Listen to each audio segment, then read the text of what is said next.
You're welcome back to the show. You're still watching the Afia Morning Weekend Show. My name is Favor Obinyelba. Divine and Ogochukwu are still with me in the studio. And now, during the newspaper review, we said we're going to be delving deeper into the Senator NATASHA versus Akpabio controversy. And Senator NATASHA Akpoti recently alleged during a live interview that she was sexually harassed and victimized by Senate President Godswill Akpabio after refusing his advances. These allegations have sent shockwaves through the political landscape. In response, Mrs. Ekaette Unoma Akpabio, the Senate President's wife, has dismissed these claims as baseless fantasies and highlighted the long-standing amicable relationship between their families. She has further stated her intent to pursue legal action against Senator NATASHA. The issue raises important questions about power dynamics, accountability, and the impact of allegations in public office, as well as the consequences of false accusations if proven untrue. We're going to take a look at Senator NATASHA's video and, of course, the response from Ekaette Unoma Akpabio. Let's take a look at both of them.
We knew the husband before the husband married her. We've always known the man. They were very good friends, or they are still very good friends. So I really don't understand where this is coming from. And I believe that for somebody to go and make such an allegation, there must be a discussion at home. There must have been a sanction or an approval. Or you're going to say this, go ahead and say it. And if the approval has come from the husband, our friend, I believe that he would have spoken to me because we are close. He's close to my husband. But if he didn't give her the approval to go on air and make such an allegation, then the question is, does he have control? He's entertaining people whenever he's around. So if the man was walking behind and the conversation was taking place in his presence, he could have heard. Even the body gesticulation could have shown the man that there was something wrong. Security men are always with the SP. So for that night, I knew I served people. People were at home. The house is never empty when he's around because constituents will be there. Akwa people will be there, and they never leave him. Whether the house in the village in Okana or the house in Uyo. And there's no way a man that is as disciplined as that can think of taking a woman to his home. He has a lot of respect for me and for my children and regard. In Akwa Ibom, when he was a governor, a lot of women were involved in governance. And none of them, not one, ever said something like this. The Senate president is a very, very responsible man and disciplined. Well, to have this analysis, we've just been joined by Ambassador Onyinye Mamah, ED, Heroine Women Foundation, and President WOSUWO. Good morning, Ma. How are you doing? Good morning, Ma.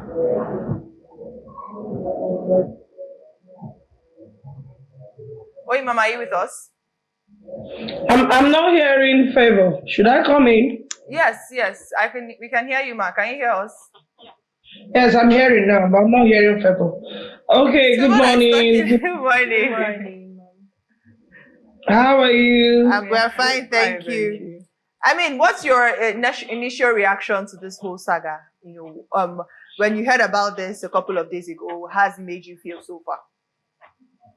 Okay, so because of the experiences I've had in the times past, and I know that the year is bedeviled with a lot of controversies that are emanating from various quarters. I had to go back and try to read through lines, try to research into what might have exacerbated the situation and what would have, aggravated this situation to the point where Senator Natasha is spilling out some of the things she tried to confide even in her home.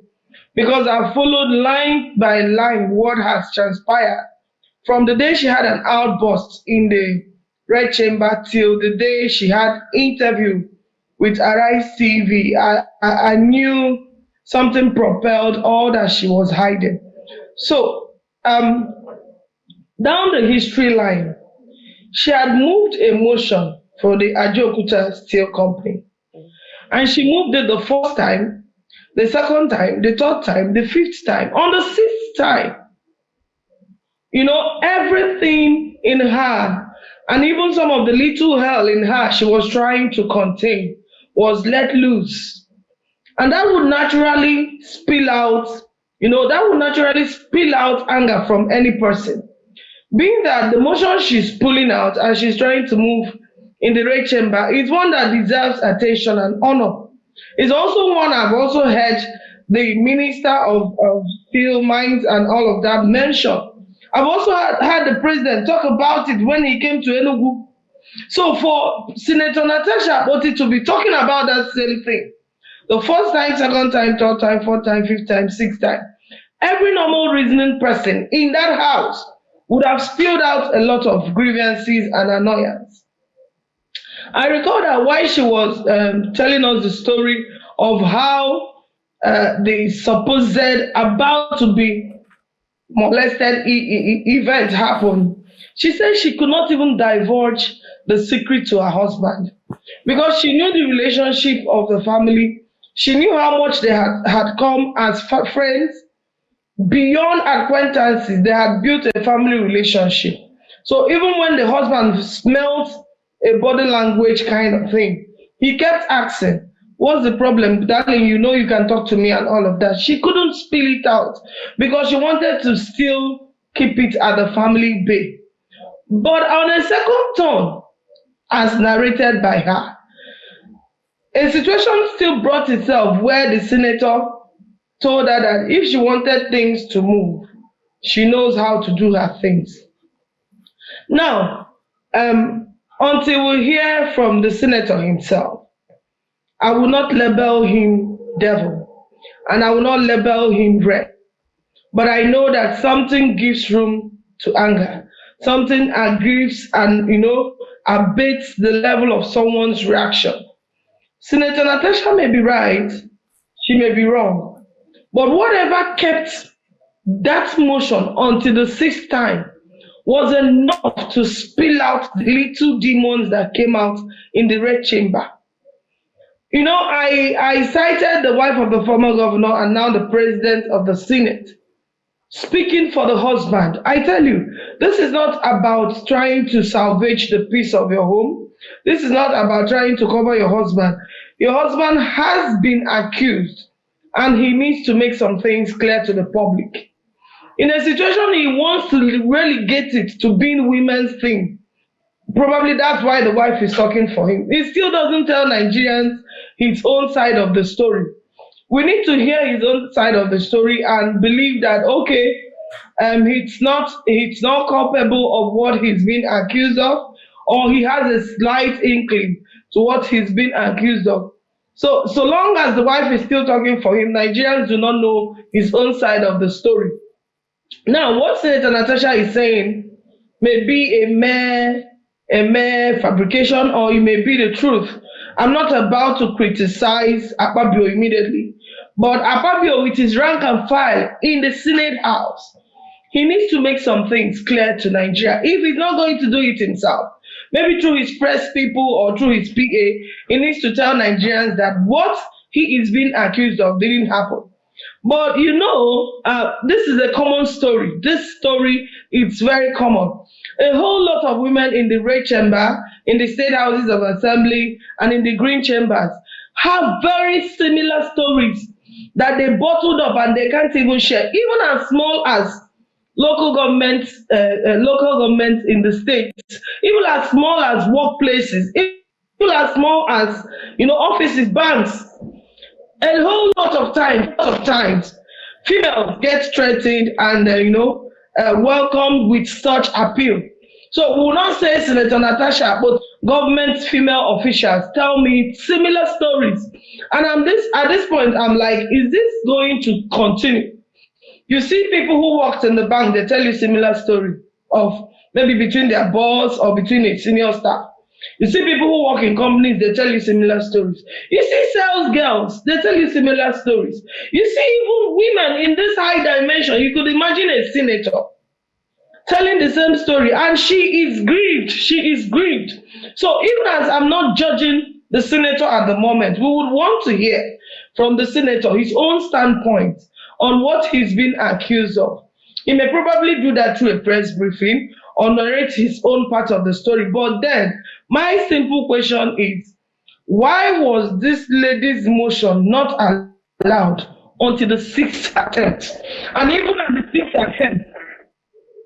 the sixth attempt, to keep it at the parking lot.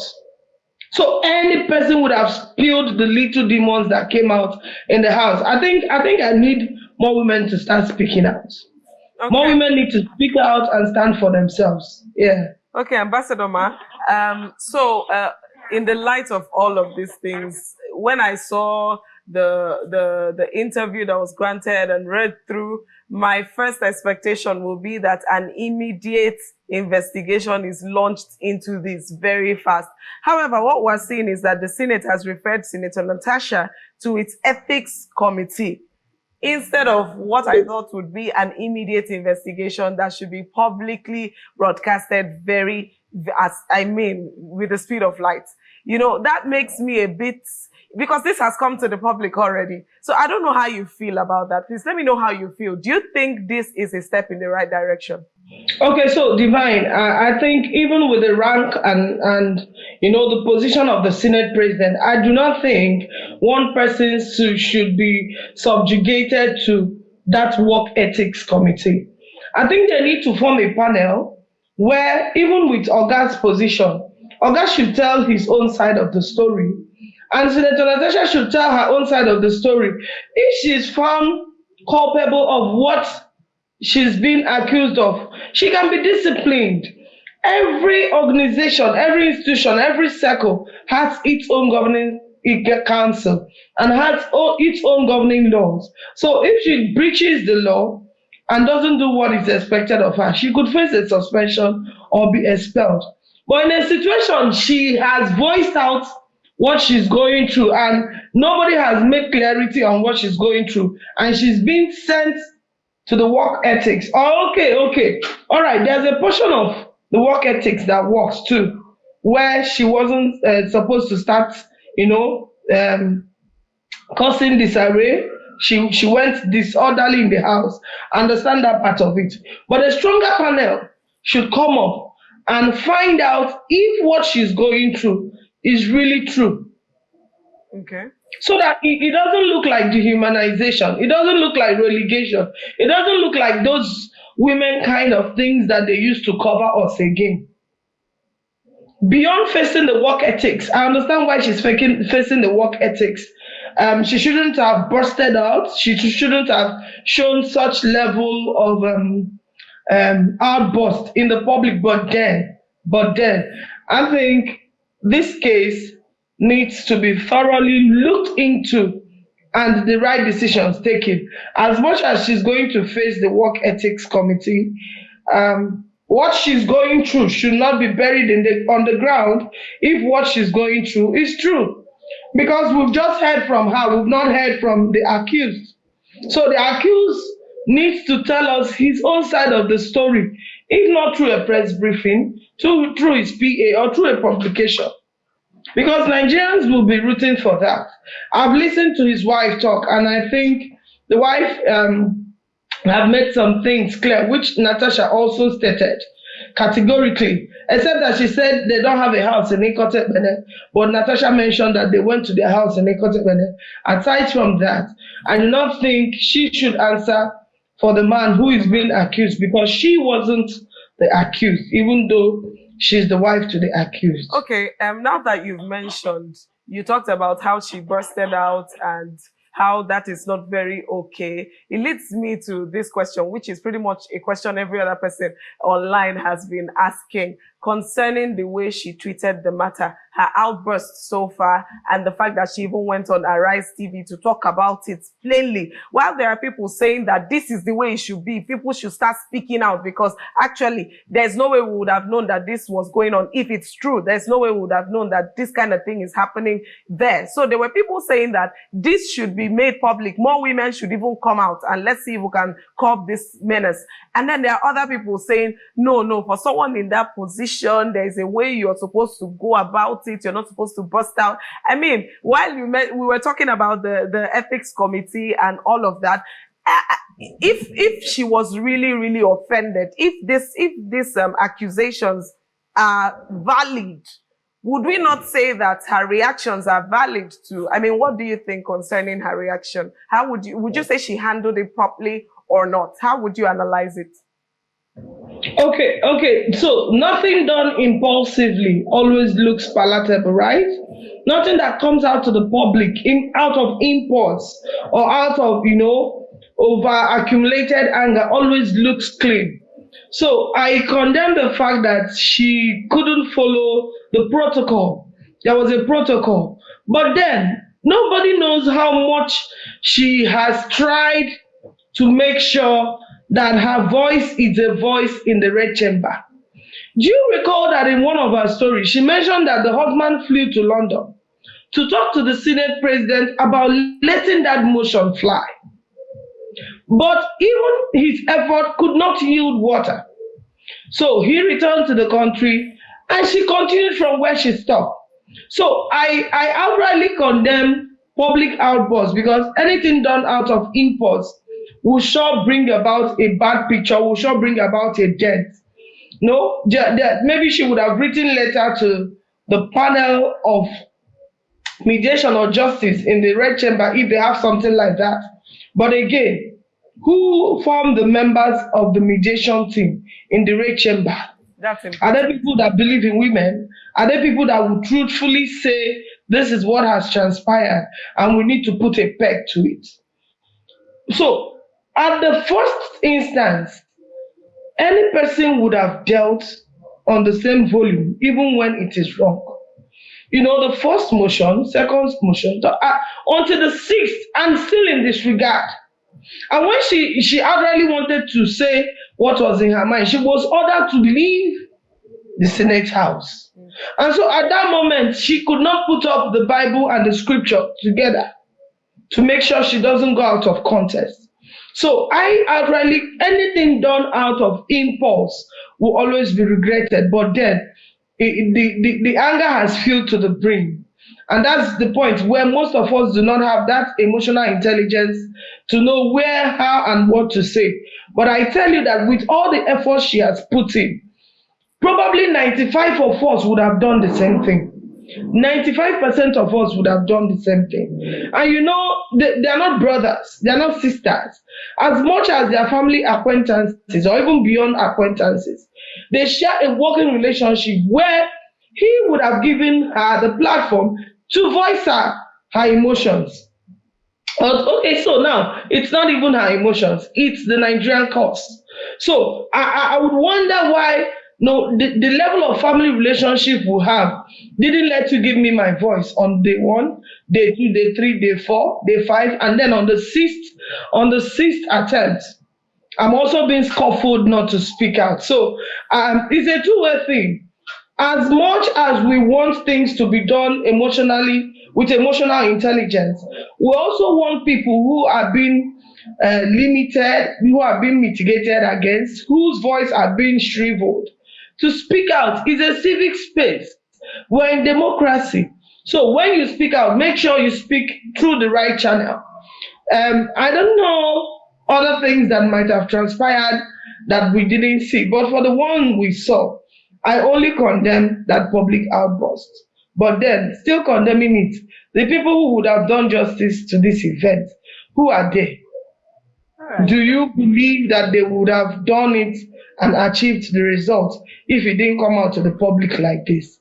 So Nigeria is a serious country, and I think not shrinking the civic space is part of what makes it democracy, because these people are in the government arena.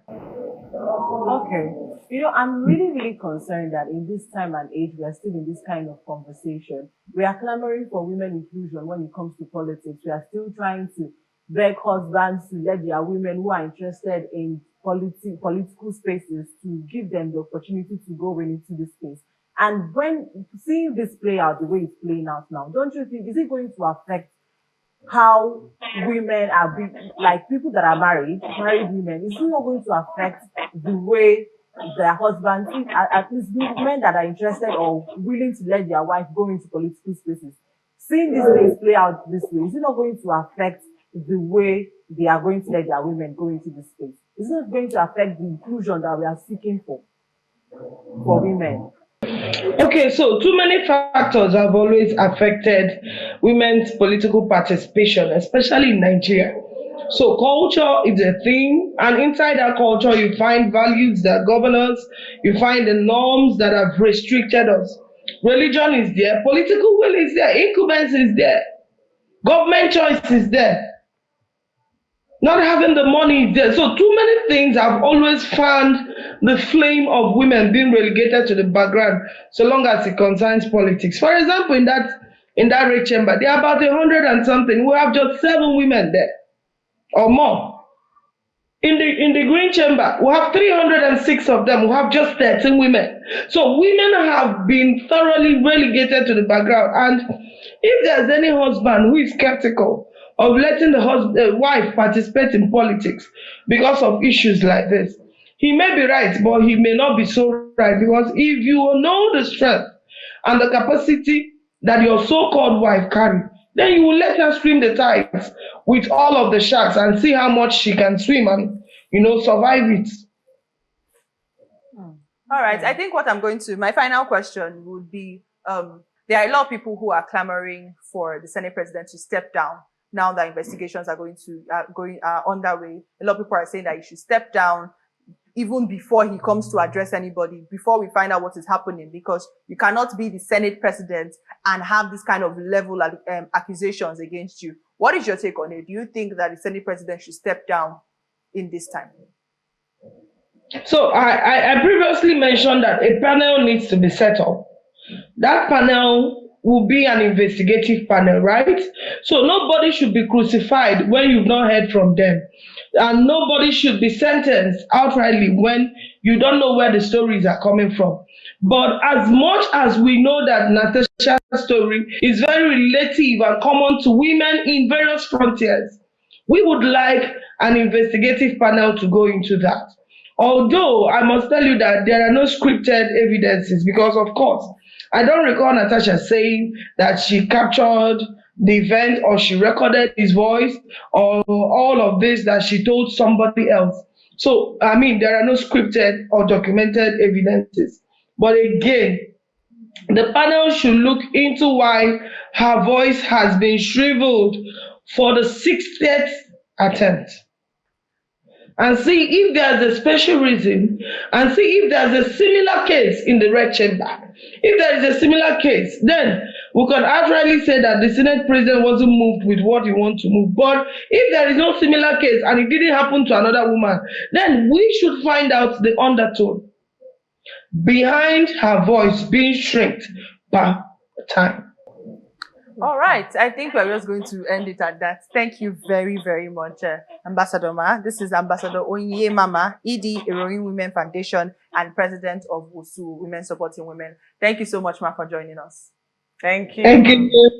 We'll go on a Thank very you. quick break, and when we return, we'll have more conversations on the weekend show. Do stay with us.